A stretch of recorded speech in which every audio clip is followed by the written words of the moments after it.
Good afternoon. It's November 8th, 3 p.m., and we're sitting here for the meeting of the Public Works and Finance Committee meeting. And we have Brandy Sullivan, and we have Becky here with us, as well as Gary Riedner, and a variety of people who are going to come and talk about the various issues today. So let's start. We have Sarah to start with us in the very beginning, and then we have 8 minutes. Oh, minutes. They already approved the minutes. Okay, first thing. Do we have any thoughts about the minutes? Minutes look good. Minutes look good. Consent agenda. Okay. Now, Sarah Banks, there we go. Hi. So looking at the accounts payable report for month ending October 30th, 2021, our total expenditures were $4,504,631.73. Our largest expense was payroll that came in at $1,109,759. We did actually have quite a bit of payments go through in October, so I'll point out some of our larger ones. We had a Haddock construction payment for the Haddock building in the amount of $135,449.87. 6th Street sanitary replacement payment for $224,050.25. 3rd Street underground utility payment for $308,926.32. For our police services facility, we had two payments actually, one for $472,573.50 and $257,390.95. And then we paid our iCrimp insurance. We paid half of our annual payment, which was $139,862.50. Any questions? Nope. Thank you. Busy Consent- month. Yeah. All right. Thank you very much. Thank you. Okay, we're now on the Appaloosa Court Development Agreement, and it's Bob Bubble. Okay, so I guess I need a vote on your approval. Did you approve the disbursement report? Yes. Indeed. Okay. Consent agenda. Okay, And thanks. electronically signing. Yes. Okay. Got it. Thank you. Thank you. Thank you. Okay. Good afternoon. Hi, Bob. Hello. Hi. This afternoon, I'm going to talk to you about the Appaloosa Court Development Agreement.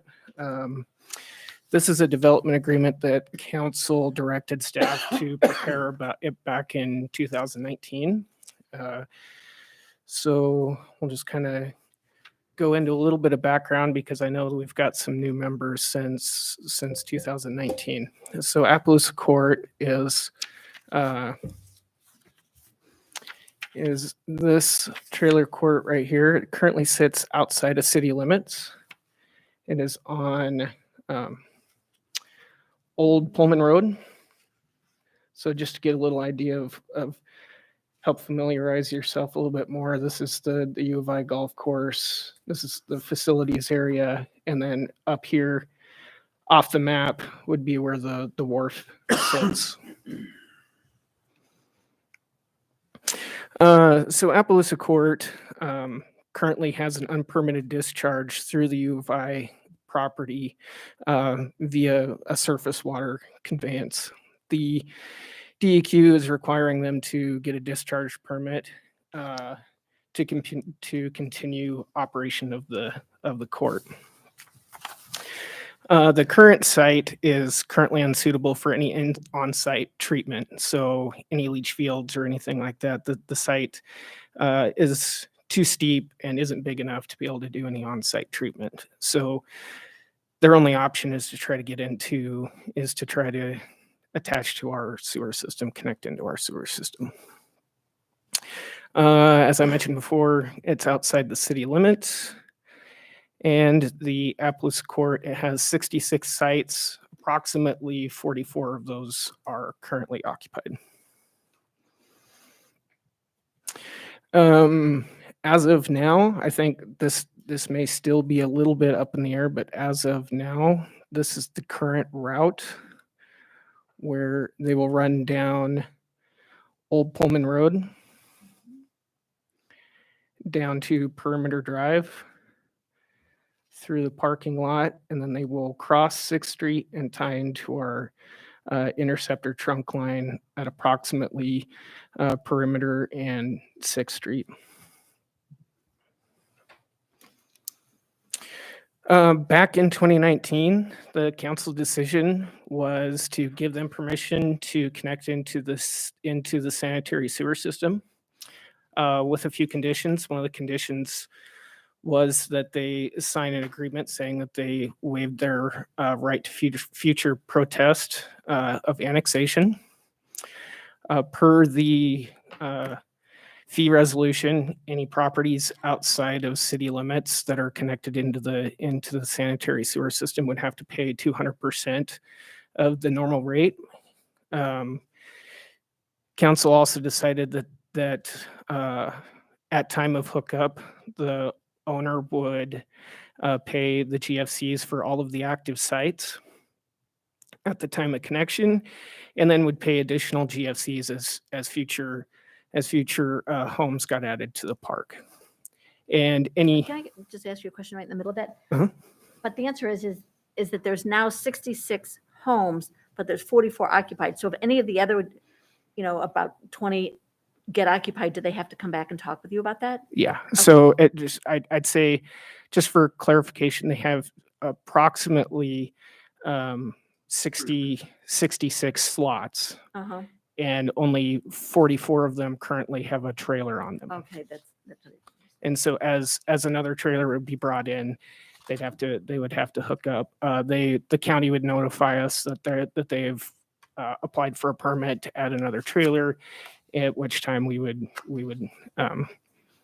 charge them the additional GFCs for another home. And the development agreement, another condition was that any future development would need to be approved by the city prior to development. At the time, the property owner had some interest in maybe in the future wanting to put either apartment, multifamily or condominium type development on the site later in the future. So we added that into the agreement. So staff's recommendation is that we approve the development agreement. And do you guys have any questions? I was curious because the very first time this came up was in 1985, and I was curious as to why it's taken so long for that to happen. I don't know if you I know. can't answer that. I can't answer that question. I think it's just been, like it came up back in 85, and it's just Just the sat on it. old owner just chose to kind of, it's an expensive proposition. The Do you know new how much owner, approximately the cost of that? That's a long distance. I mean, that's like, they said something like 4,000 feet or something. That's a yeah, lot. and I think we're paying close to like $300 a foot for sewer line right now. So I'll let you guys do the math on that one. It's Okay, I would note that when Leonard Chin owned that property years ago, that it was serviced by those lagoons and they were sufficient. He knew they were going to eventually be inadequate. And then in the last several years, when DEQ came in and said they're inadequate, you're actually discharging illegally on the U of I property, then it became a situation where they had to do something. So I'm sure it was just a case of work it until it doesn't work anymore and then move forward with the improvements. and do you know whether or not they're going to, excuse me, Oh, go ahead. do you know whether or not they're going to get an easement, or they've talked to the U of I and they're in favor of this? Yes. They- So part of what took so long between 2019 and now has been negotiating the route through the university. The original route that was proposed was going to go almost due north and connect into the trunk line just upstream from our treatment facility. They weren't able to come to a consensus on where that pipe should go, and ultimately ended up going down Pullman Road and down Perimeter Drive. So yes, the university is aware of it. They're giving them permission to start construction here soon. So you got one of the questions right there that I had was because I remembered that it was going to go straight north the last time we saw this. But the other one is this going to be able to be a gravity feed, or are they going to have to put in a pump station to get it up over that hump? They will need to put in a lift station that will lift it from where their collection system all kind of collects down by their wet well, and then it'll need to be pumped, which is kind of on the northern property line of their development, and it'll need to be pumped up to Pullman Road, where there it'll be gravity all the way down to the connection at our interceptor line. This does sound pretty complicated, but you got to do something about it. You can't just be letting lagoons flow off onto the neighbor's land. No. And somebody's going to come up with the money because they will. They have to do that in order to make this happen. Fiscally, the city isn't putting any money into it. It's all private. And the stipulations in the funded. agreement look good. They're what I remember from last time. No, they all look pretty good. Yeah, when I looked it over, I think I saw that Mr. Chin's name, and so I was a little confused about that because I know that wasn't the owner when it came to us in 2019, but that must have been older documentation that I was seeing there. Okay. Really, there's kind of three owners involved in this. Okay. There's Mr. Chin, who had the original 85 agreement. He sold the property to Rusty Olps, who was the one that made the request in 2019. And then currently there is a third owner. Rusty is selling it to Gary Lester. And so the development agreement has actually been written in Gary's name as they're in negotiations to transfer the property to Gary. You recall Gary Lester also owns some trailer Idaho. park properties along Police River Drive as well. He Yeah. was before you not too long ago. That's what I had to look at it a few times because I was like, I was sure that was on Police River Road from his name. So Well, I was a little confused myself today. Tyler can attest to that. and then my the one question I have, but I think you answered, was kind of why the delay from 2019, but it was just negotiating the route. Yeah, it was that, and then I think Mr. Olps maybe decided he would rather sell the property than try to make those improvements. So Well, thumbs up. Yeah. Thumbs up. Consent Recommend agenda. approval. Yeah, recommend. thank you very much. Okay. Number 4, it is a request to exercise option to transfer one half interest in the Pullman-Moscow Regional Airport to the city of Moscow. Gary Biedner. Thank you. And on this side of the line, we call it the Moscow Pullman Regional Airport, but its official name is the Pullman-Moscow Regional Airport. You'll recall that in 2014, actually probably 10 years before that, the FAA had given notice to the PMRA board. Moscow and Pullman have jointly operated the Pullman-Moscow Regional Airport since 1939 pursuant to an agreement. That agreement was updated in 2014 pending a very large project, the runway realignment project. And the FAA came forward and indicated that we needed to revise our joint operating agreement. So the basis for that, there are several, but the biggest one was that the makeup of the board, although it was fine as it was de facto, the way those board appointments were made was incorrect and not in keeping with the sponsor requirements of the FAA. Two sponsors for the airport, of course, are Moscow and Pullman. So at that point, the FAA said that we needed to revise the agreement to state that sponsors have the ability to appoint the board members rather than have designated board seats for, say, Latah County, Port of Whitman, so on and so forth. So it was revised to do that. At that point, we knew that we would be undertaking significant financial obligations as a sponsor for these very large FAA grants for the runway realignment, as well as local match. So at that point, we ran a quick analysis to determine whether it made sense for the city of Moscow to become a 50% partner in the real property and fixtures of the PMRA, because up till then, even in 1939, the airport is on property and the airport fixtures are owned by the city of Pullman, who also is the fiscal agent for the regional airport. So at that point, the idea was if the taxpayers of Moscow are going to support the facility, then we ought to at least keep open the possibility of exercising an option to own half the airport. That was negotiated in the 2014 agreement where we addressed the composition of the board. So we also put a negotiated clause in there that said at the City of Moscow's request, upon written documentation forwarded to the City of Pullman, that the City of Pullman will deed half of the airport real property and fixtures to Moscow. Since that time, we've done research. We've retained a couple of attorneys out of Spokane who do work for Spokane International Airport.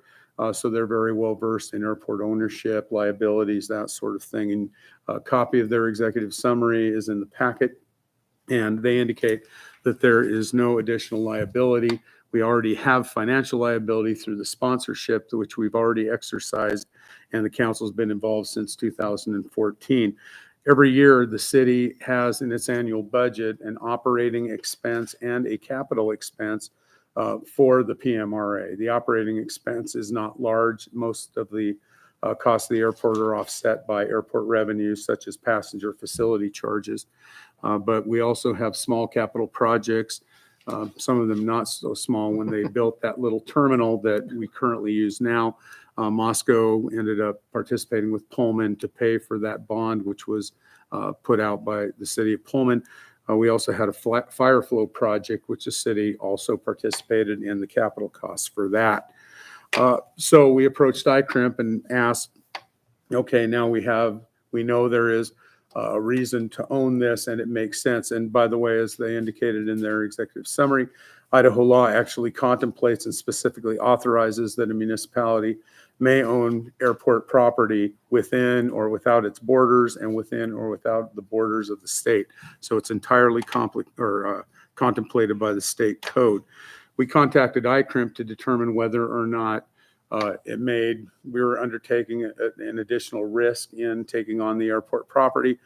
There were some things they saw from reviewing the airport's current insurance. They wanted to see the liability and casualty limits increase. So I passed that on to Tony Bean, the executive director, and he presented that to the airport board. My understanding is they are considering doing that right now.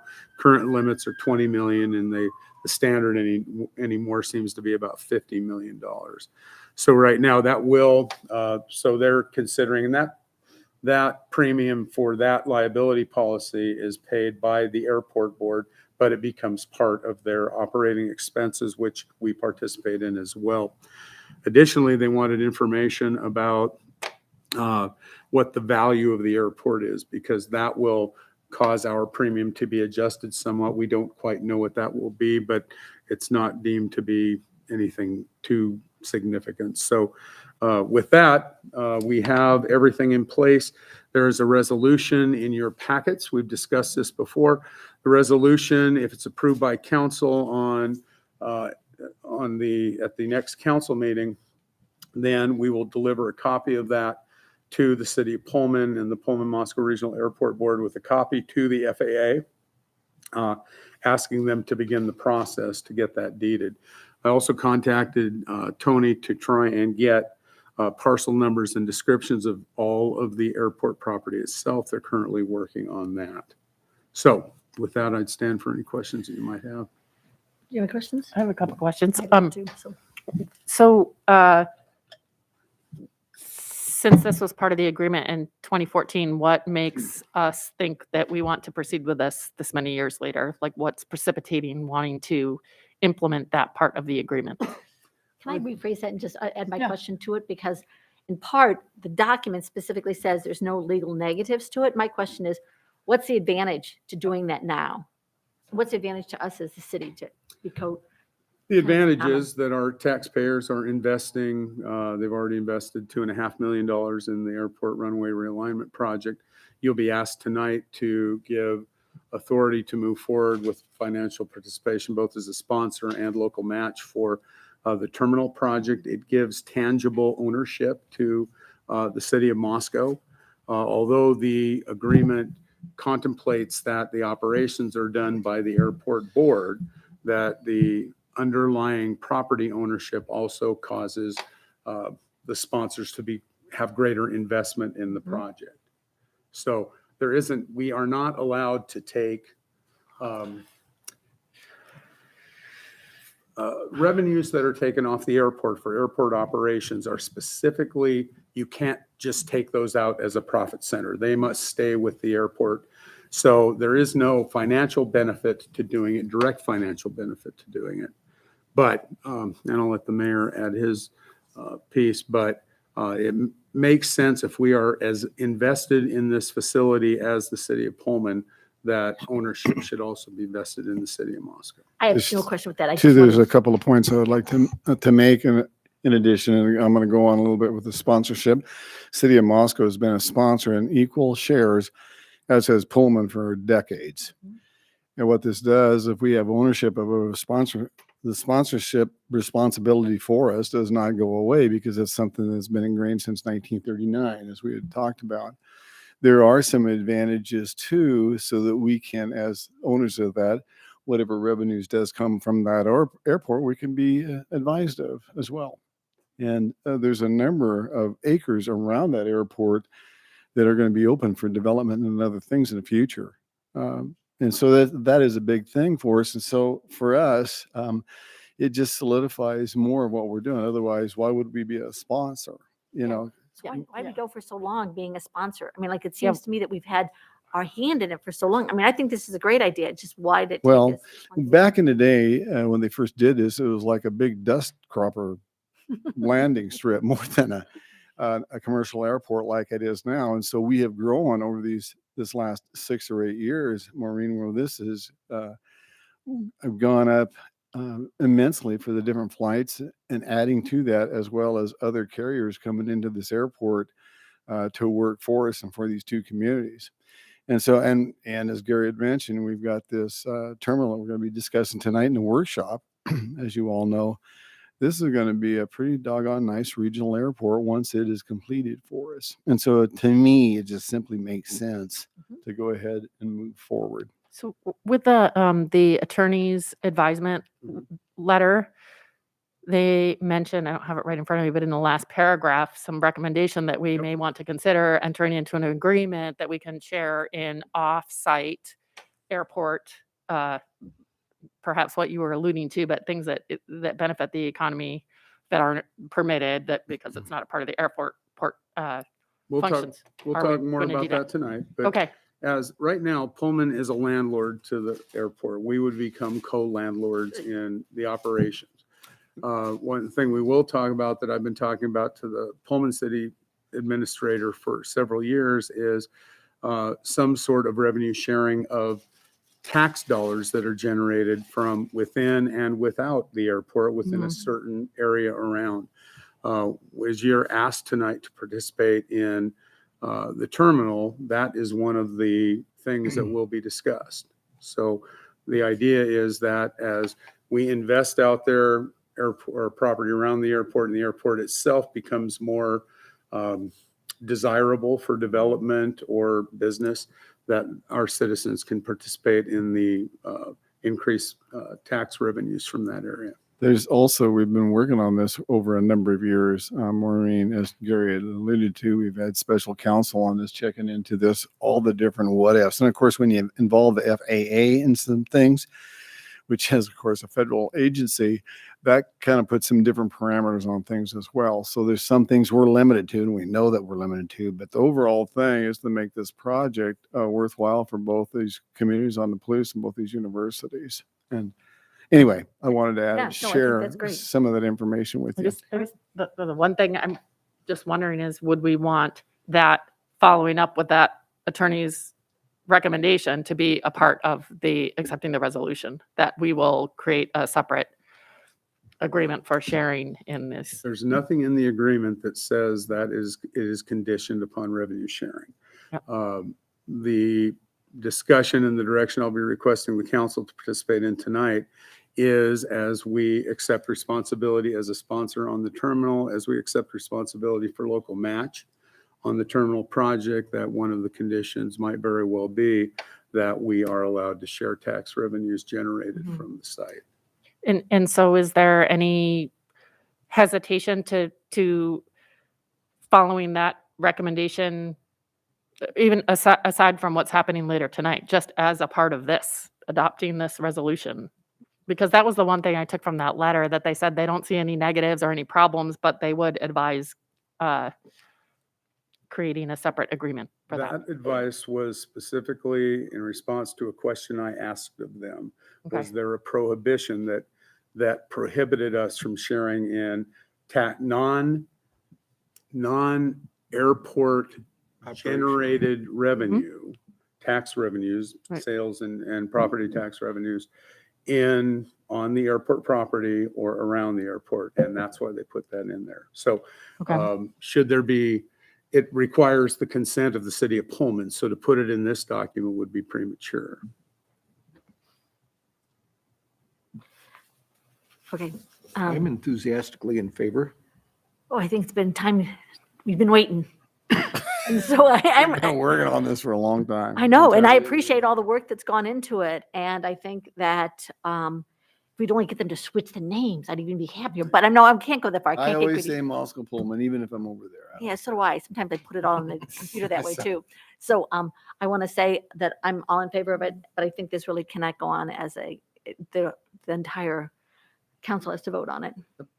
And I think it'll be a better discussion at council after Okay. the discussion tonight is had Yeah, as well. sure, certainly, because there's other counselors will have similar questions or other questions in addition Yeah. to that. So And absolutely. I guess I mean, knowing that there's no downsides to it, Yeah. but the benefits are a little bit nebulous to me still. That's all.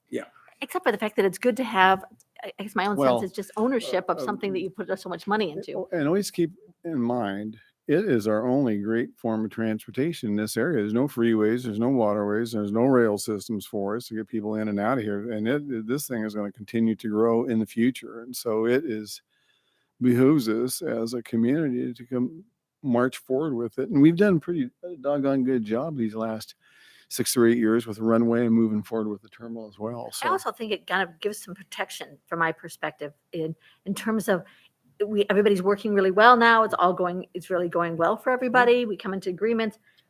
But if in fact we get a different set of administrators and voters and management people, that the part that we own half of it makes us have a different sense of leverage. well, and to a sense, we have seen some of that in past, I think, to a degree. And I'll leave it That at was going to be my point exactly, is that as half owners, that should there ever be a dispute between the landlord and the tenant, we would have a seat at the table as Right. well.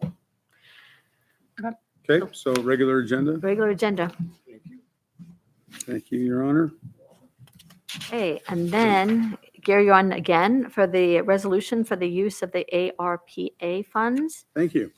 Oh, you recall on October 25th, we had a ARPA workshop, American Rescue Plan Act workshop, where we brought forward a couple of different things. We brought forward a proposal for emergency radios, fund balance, CARES Act money, and budgeted money for emergency radios. That is not included in this resolution because that is not ARPA funding.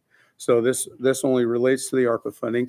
After discussion at council, we brought recommendations through. Council then directed that the allocation of the city's ARPA, our American Rescue Plan Act allocation, would be, which is 2.7 million roughly, 2764199. That $750,000 of that are allocated to business nonprofit assistant to be distributed according to programs which are to be developed and approved by city council. The administrative committee after this will be listening to Bill Belknap come forward and Elisa coming forward with a proposal for those two assistance programs. $150,000 was to be allocated for affordable housing assistance. The intent, of course, is to match the over 3 years, 50,000 of ARPA funding matched with 50,000 of operating or budgetary monies. Of course, that's an intent. You're not binding yourselves to do that. So there would be $100,000 per year to go to an affordable housing assistance program. And you're also being asked to look at a resolution that puts that program in place as well today. $1 million to be allocated to the city's stormwater infrastructure for the new stormwater utility to assist the ratepayers in that utility. We've calculated $600,000 of that to go into the fleet fund to pay for a new jet truck 400,000 of that to be used on the city's Lily Street rehab project to daylight Hog Creek to assist with drainage and stormwater movement in that area. And lastly, the balance, and this includes the balance remaining of the 2.7 and change of ARPA and the second 2.7, which will come in calendar year 22, that that balance of $3,628,399 be allocated to water infrastructure on that at the workshop on the 25th. One of the areas that is specifically called out in ARPA is that infrastructure for water, sewer, stormwater, utility, and broadband utilities. You can directly use ARPA funding for that. And as we indicated that night, our water infrastructure, the funding for that, because of the increased prices and specifically the increased costs of well number 10 and the booster station projects, that is our public infrastructure that needs the most help. So with that, we also included in there that the funding has to be obligated by December 31st of 24 and fully expended by December 31st of 26.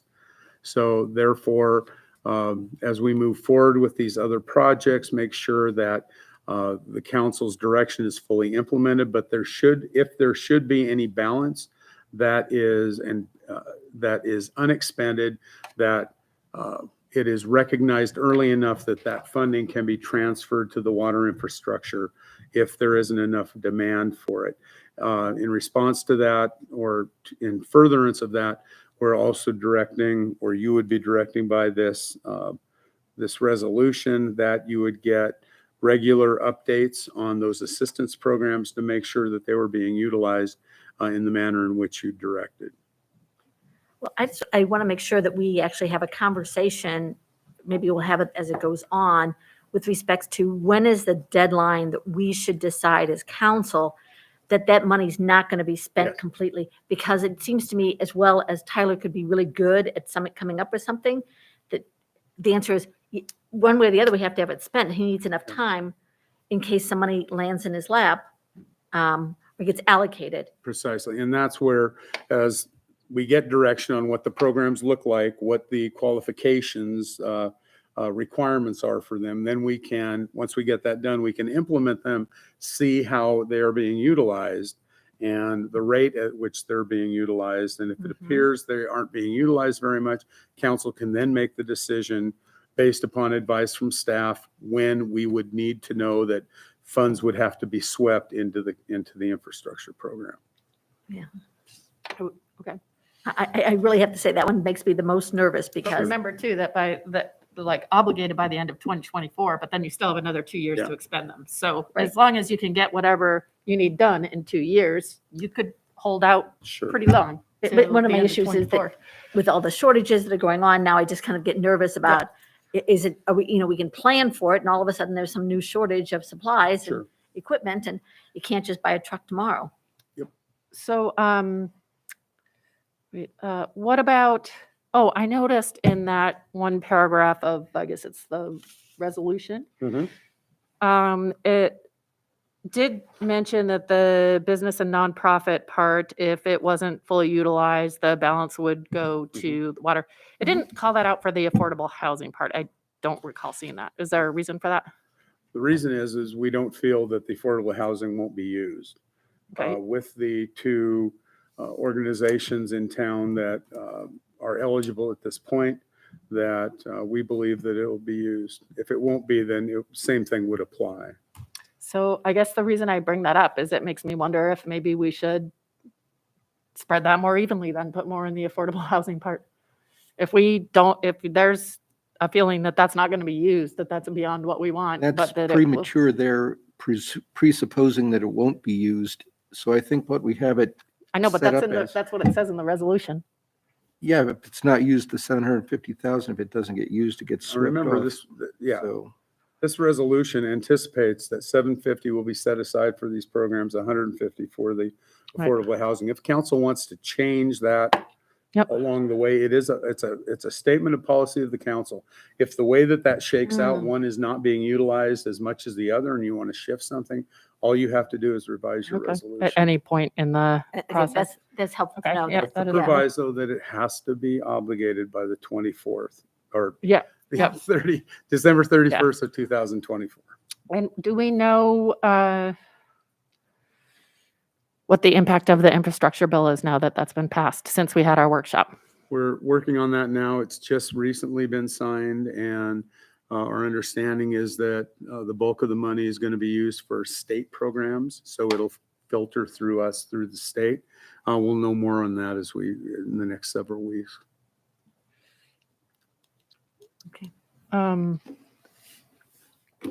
Any other questions? Nope. Yeah, I I think it reflects exactly what we asked staff to do at our workshop. it does, but I am now having concerns that we may not be maximizing this opportunity because this infrastructure bill has passed and it's a lot of new information that you're still working through. And I want to make sure that we don't squander an opportunity to help as many people as we can in our community with this single shot. And I know there's been some Once again, discussion about community outreach and surveys, and that's something that I was hoping that we could discuss as well. I think this is a really big deal, how we're going to spend this millions of dollars. Mhm. We have one shot. I think it would even be worth, but I think without having the further information available, trying to finesse it now is just going to lead to more confusion and issues going forward until we get more solid information. So I'm fine with it the way it is. So maybe we should actually just make sure that we put it on the agenda to be looking at certain periods of time so that we can figure out what's going to happen, what's happening with the infrastructure, what money we're going to take there, and whether or not we should reallocate those funds at a certain time. Because I think we can, according to Gary, we can reallocate them at any time. But the answer then seems to me, let's just start bringing that back up when we figure out where that money and how it's going to flow Can, through. and if the infrastructure funds come through and it changes things significantly, then we can certainly relook at it.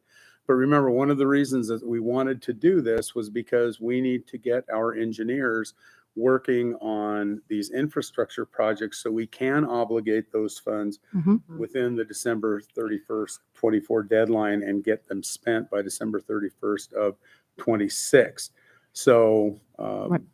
I don't really know how to respond to that, Yeah. except if we wait on those infrastructure projects, then we're not going to be able to get those done Okay, so either. the follow-up question yeah. on that is, are there additional projects that all of a sudden we realize, wow, we suddenly now have money from the infrastructure bill? I'm assuming that there are additional Oh, yeah. projects sure. that we should, that are, If you look at the resolution, we are $1.2 million over what the allocation would be now. So we have lots of public infrastructure projects that if we get public infrastructure monies, we can spend those as well on projects that are really necessary for the community. great. I do recall when we had the workshop too, talking about only obligating for one project at a time Yes. so that we can Yep. take advantage of, if infrastructure money comes, we haven't Mhm. obligated everything prematurely. will- And then We will be as flexible as we can to take advantage of any federal funds that come our way. Mhm. Okay, well, I know that at the administrative meeting, we're talking about the specifics, more about the program Mhm. specifically for the small business and nonprofit, but, and I'll have more to say then too, but I do think that I would be in support of having another workshop about this as soon as possible and having another full discussion, giving you some time to find out more about the infrastructure bill and looking a little bit more at what other cities have done. We could talk about it more at administrative committee. I think we'd be burning through a lot of time, and especially given the slow pace of federal guidelines on what you can use it for and how much is actually coming through. I think we're going to be pushing the calendar timeline pretty hard by trying to reorganize what we have going on here to coincide with the infrastructure bill later. And I think if we get into too much dissection here, we're going to wind up getting ourselves crossways with our own projects. I think this is a decision that the entire council should actually have a vote on, and we should all look at it at that time. And it's going to come up at the next council meeting. So I think there's some great things in here, and it reflects what we said. And but I think we can't make a decision, the three of us. We need to make a decision with all of us. And so there we go. Okay. Regular agenda then. Yes. Okay, thank you. I think it's that important, should be in there anyways. Okay. Idaho Community Block Grant request. Alicia Anderson and Brian Nickerson. Good afternoon. Hello. Just a comment about the infrastructure bill. Yes. Most of that money is going to be competitive, which means we have to write a grant for it. And it's going to be a year and a half or more before all those programs get rolled out and before we'll know what grant programs are even eligible to us. But like Gary said, most of it's going to come from the state, and then there'll still possibly be, we'd have to compete. Right. for I'm sure we that. will be. So I don't know that any decisions can be made until we see more. Okay. Thank you. Just from what I've read. So before you today, we have a grant request for a third engine. Mhm. And the prices went up. Yeah, I was going to ask. Yeah. But just to start out with, so we're applying through the Idaho Community Development Block Grant Program, which is managed by the Idaho Department of Commerce. This money originates from HUD. And in order to apply, you have to be under this category, which is public facilities. You have to be at least 51% low to moderate income. And we are 53.65 right now until that's updated. So we are still eligible to apply as we were in 2018, which was when we previously applied for a grant. And at that time, engines were a lot less expensive, about 95,000, I think, almost 100. Roughly. Yeah. And at that time, I had checked with Department of Commerce, and they recommended that we apply for half based upon what the pool of applicants were and what else was coming into the Economic Advisory Council. Our local representative is Paul Kimmel for that council for District 2.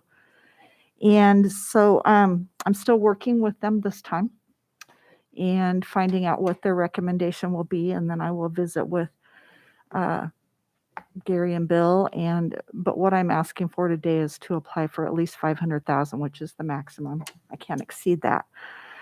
In the CCSR, we talk a little bit about the process of how we purchase, and it's through the Houston-Galveston Consortium. And that's kind of a national organization where they've already pre-procured all the elements that go into a fire engine. And Department of Commerce has allowed us to be part of that consortium to apply. So in your packet, you have a quote from Hughes Fire Equipment and Pierce, and they're basically the two main builders, I guess. Is that Pierce is the builder and Hughes is actually the vendor, vendor? Okay. basically. Okay. So, and as before, if we can pay for the engine up front, we get a little over 25,000 in discounts. And so that is always the goal. Right now, if we were to be awarded this grant, we probably wouldn't get an approval before March. It's usually about what we see. Last time we did this, we were rounding it up and I think getting a check to them on March 31st. So, because there was a price increase coming. So we're, Right. you know, Pay now. we'll continue to, see what happens as far as, Department of Commerce has kind of a set schedule where they do things, but they were really good. And they hadn't had their final approval from the governor, but we had been recommended and they told us we were kind of at our own risk, but moved forward and it worked out. So I haven't really seen the governor not approve something that the advisory council has recommended. So what we're looking at today is if we were to apply for half, that would be right around 350,000. But I'm still talking to Dennis at Department of Commerce and seeing what he knows exactly is coming in for this pool of money. I can say I probably won't make that final decision with you guys until maybe Tuesday of next week. And that's when the deadline is, late next week. But I have time to get that final number in.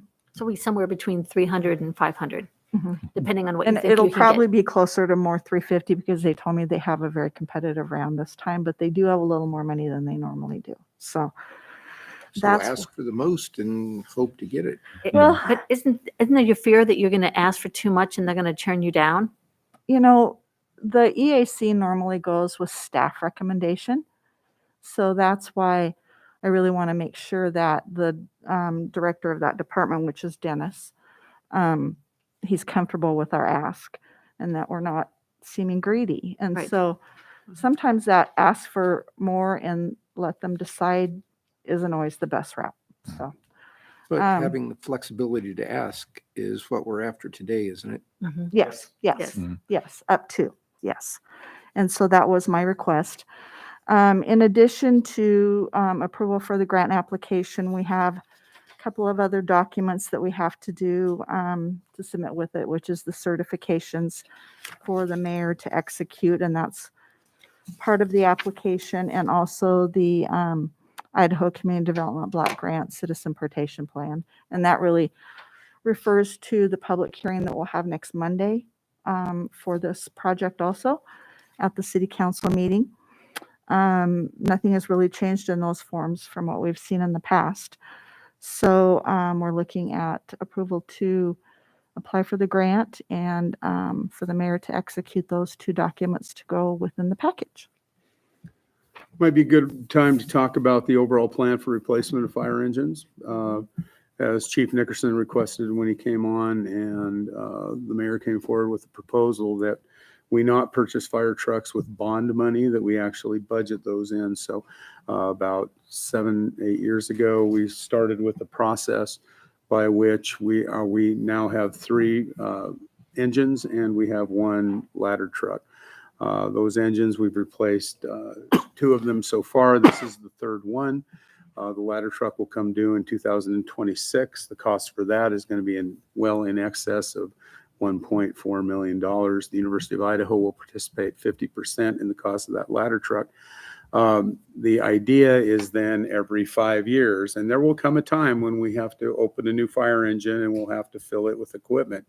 But the proposal is to replace one of those fire engines every 5 years. So it's kind of a staggered implementation, but the idea is we can budget for these and amortize the costs out, obsolesce them to a point where we will have the fund or the funding every 5 years to replace one of these engines.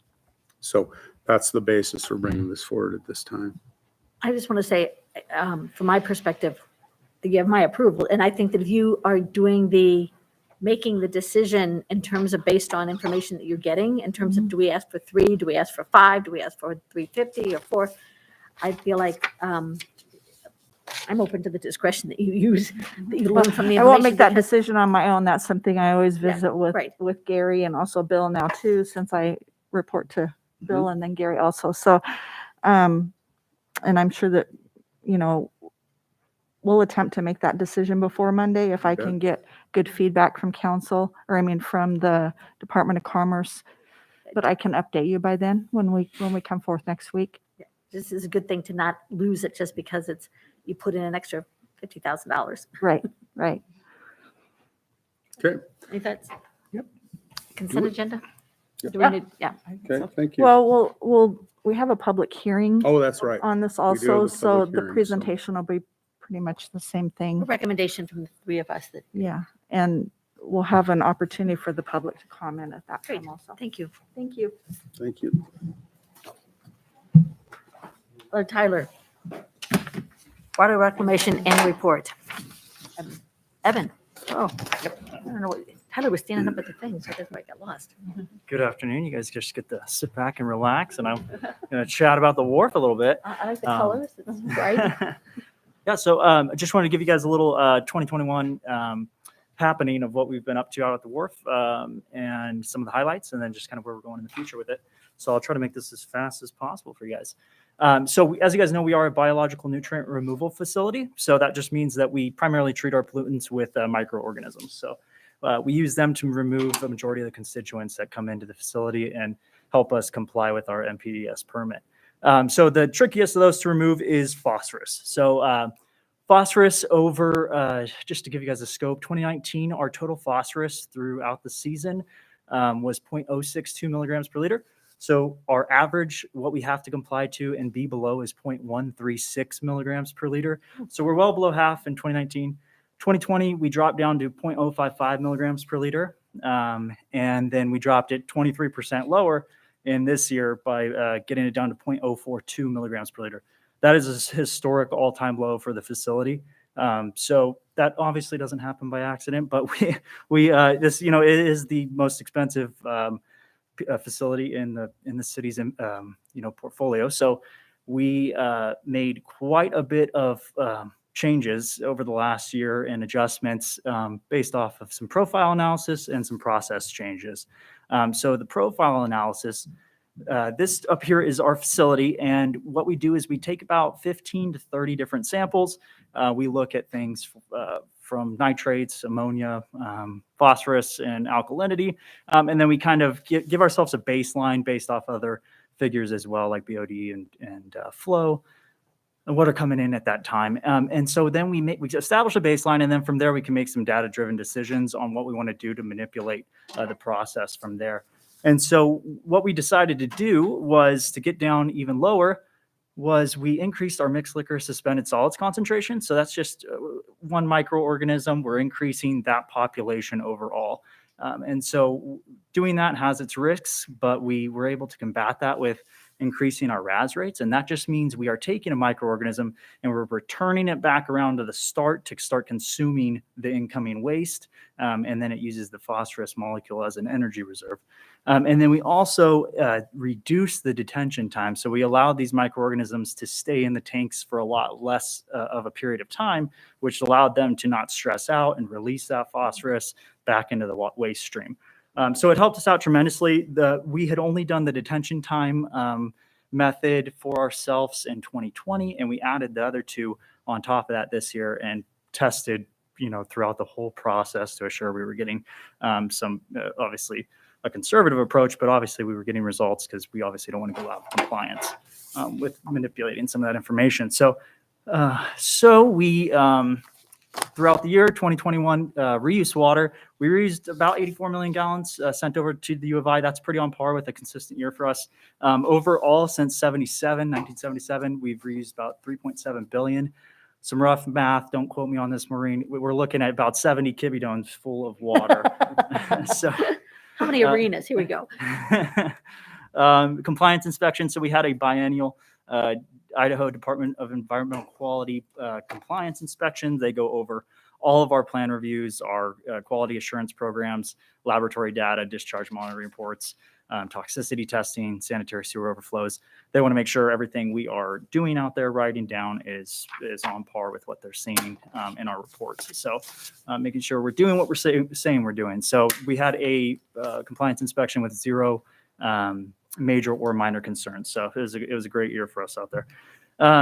We did two large projects, aeration. So we have 3 large aerators that essentially take all those microorganisms, throw them into the air, get that oxygen transfer. And these guys have been running for 24 hours a day, 7 days a week, 365 days a year for the last 20 years. So getting each one of these rebuilt presents some challenges just because it changes our operation quite a bit, but we were able to get it done. Huge relief to get that taken care of. Headworks, on the right, that's our headworks. One of our headworks screens, a perforated plate screen. They see about 600 to 700 million gallons run through them each year. And they are our first defense. They're extremely running through an extremely abrasive environment. So getting that rebuilt was a good success for us as well. Last thing we're working on is a facility plan update. That's just going over some site master planning, some wharf rehabilitation with current equipment, and then just looking at obviously temperature compliance for in the future. So you guys will all be hopefully briefed on that in the next coming months. With that said, that's all I have. Any questions? When you adjusted the process control to reduce the concentration of phosphorus in effluent, did that have any unintended consequences on reducing the nitrogen? No, it didn't. So the good thing is if you're kind of nailing one of those parameters, most of the others are going to line up in the same place. So it just helps us overall. So we're still maintaining 99% removal efficiency throughout all of those parameters. So yeah, luckily it did not. Oh, And cool. we were also able to save 6% reduction of our aluminum sulfate. So we didn't have to introduce more chemicals this year. So it worked out really well. We got a much lower number with using less chemical, which was really nice. So It's impressive. oh, thank you It guys. is so impressive, to tell you the truth. Of all the different organizations, somehow you guys are taking risk, you're learning new ways, and it's been successful. So thank you very much for all the Awesome. work that you've all done. Thank you Yeah, guys. I think especially Thanks, when Evan. you're well within compliance and then you figure out how to be even more so. Yeah. Thank you guys. No stopping at the status quo. Let's keep going. Thank you. Thank you. Okay, how about a staff report? No further report. Okay, so we're off for 4 minutes.